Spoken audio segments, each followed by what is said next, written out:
menjelaskan tentang aset berwujud. Aset berwujud adalah aset yang memiliki bentuk fisik. Aset berwujud sangat lumrah di perusahaan karena aset berwujud sangat dibutuhkan di perusahaan-perusahaan.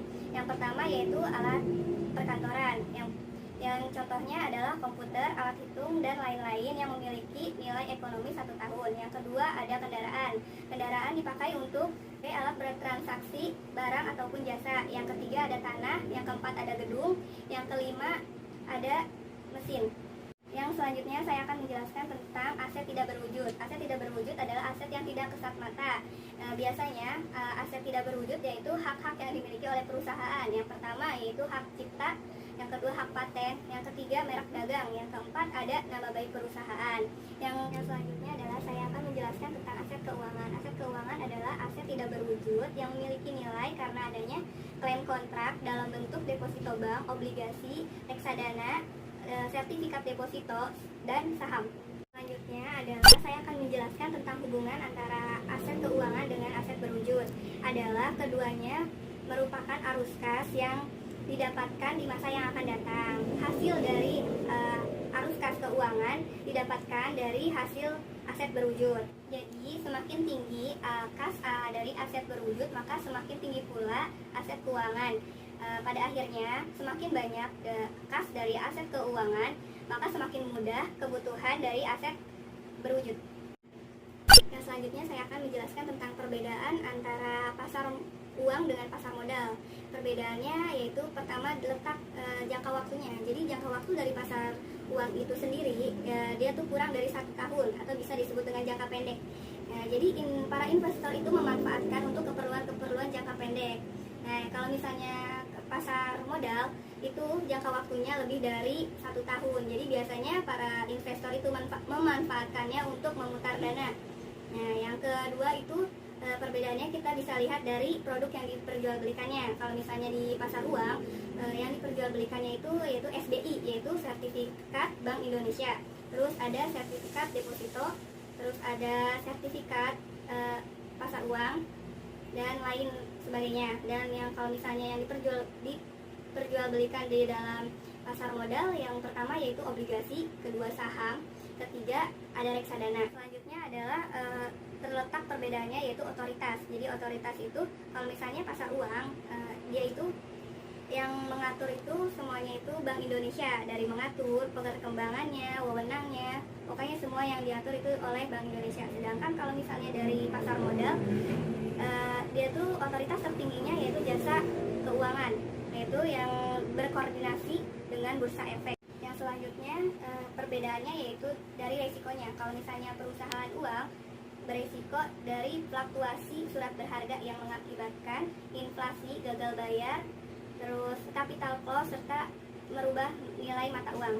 Kalau misalnya pasar modal itu harga saham bisa sewaktu-waktu anjlok. Yang selanjutnya adalah saya akan menjelaskan tentang fungsi likuiditas di pasar keuangan. Yaitu fungsi likuiditas itu terkait dengan manfaat yang diberikan kepada investor untuk mengelola dana jangka pendek. Mereka yang idle membeli perangkat-perangkat pasar uang, yaitu sertifikat deposito, sertifikat Bank Indonesia, terus dana jangka pendek untuk memperoleh pendapatan. Saya akan menjelaskan tentang sistem keuangan. Sistem keuangan terdiri dari lembaga keuangan, pasar keuangan, terus ada infrastruktur keuangan, serta perusahaan non keuangan dan rumah tangga yang saling berinteraksi dalam pendanaan atau penyediaan pendanaan pertumbuhan perekonomian. Yang selanjutnya saya akan menjelaskan tentang fungsi lembaga keuangan, yaitu memperlancar pertukaran produk, yaitu barang atau jasa menggunakan uang atau instrumen kredit. Bisa juga menghimpun masyarakat dalam bentuk simpanan dan menyalurkan ke masyarakat dalam bentuk pinjaman. Atau dengan kata lain, lembaga keuangan menghimpun dana dari pihak yang kelebihan dana dan menyalurkan kepada pihak yang kekurangan dana. Yang selanjutnya saya akan menjelaskan tentang peranan lembaga keuangan. Yang pertama itu pengalihan aset, yaitu janji-janji untuk membayar. Terus yang kedua ada likuiditas, yaitu di saat kita membutuhkan dana itu harus ada. Terus yang ketiga yaitu ada realokasikan pendapatan. Jadi kita mengalokasikan pendapatan kita untuk di masa yang akan datang. Terus yang keempat ada transaksi. Jadi yang dimaksud dengan transaksi ini, jadi peranan lembaga keuangan itu sebagai perantara untuk membayar transaksi moneter.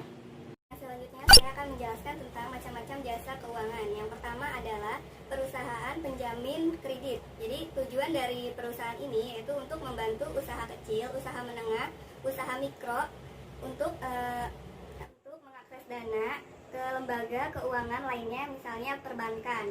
Yang kedua adalah perusahaan penjamin infrastruktur. Infrastruktur ini bertujuan untuk menjamin proyek-proyek yang bekerja sama terhadap pemerintah, tapi di sini dalam bidang infrastrukturnya saja ya. Terus yang ketiga yaitu ada perusahaan pembiayaan sekunder perumahan, yaitu yang bertujuan untuk mengakses pembiayaan untuk perumahan untuk di setiap kalangan. Menurut Undang-Undang Nomor 24 Tahun 2011, yaitu program dari BPJS ini sendiri yaitu untuk menjamin kepada masyarakat, yaitu jaminan kecelakaan, jaminan kesehatan, terus jaminan ketenaga kerjaan, jaminan pensiun, dan jaminan hari tua. Yang selanjutnya yaitu lembaga keuangan mikro atau yang biasa disingkat dengan LKM. Yang di sini maksudnya yaitu bertujuan untuk mengembangkan usaha-usaha kepada masyarakat. Yang selanjutnya adalah perusahaan pergadaian yang bertujuan untuk mensejahterakan masyarakat di kalangan ke bawah.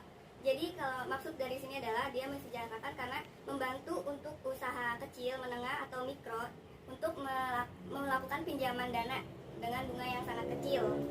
Yang selanjutnya adalah saya akan menjelaskan tentang perbedaan bank umum dengan BPR atau bank perkreditan rakyat. Yang pertama yaitu bank umum. Bank umum adalah bank yang melaksanakan kegiatannya secara konvensional dan menurut prinsip syariah, yang pelaksanaannya memberikan jasa lalu lintas pembayaran, yaitu seperti biasanya kegiatannya itu salah satunya menghimpun dana masyarakat dalam bentuk simpanan yang berupa giro, tabungan berjangka, tabungan deposito, tabungan biasa, dan tabungan lainnya. Bank pengkreditan rakyat atau disingkat dengan BPR yaitu melaksanakan bentuk usahanya secara konvensional dan atau sesuai dengan prinsip syariah, tetapi yang membedakannya yaitu di sini dia tidak menjalankan lalu lintas pembayaran. Sama seperti halnya dengan bank umum, yaitu dia salah satu untuk menghimpun dana dari masyarakat dalam bentuk tabungan deposito, tabungan berjangka, dan tabungan lainnya yang sama seperti itu.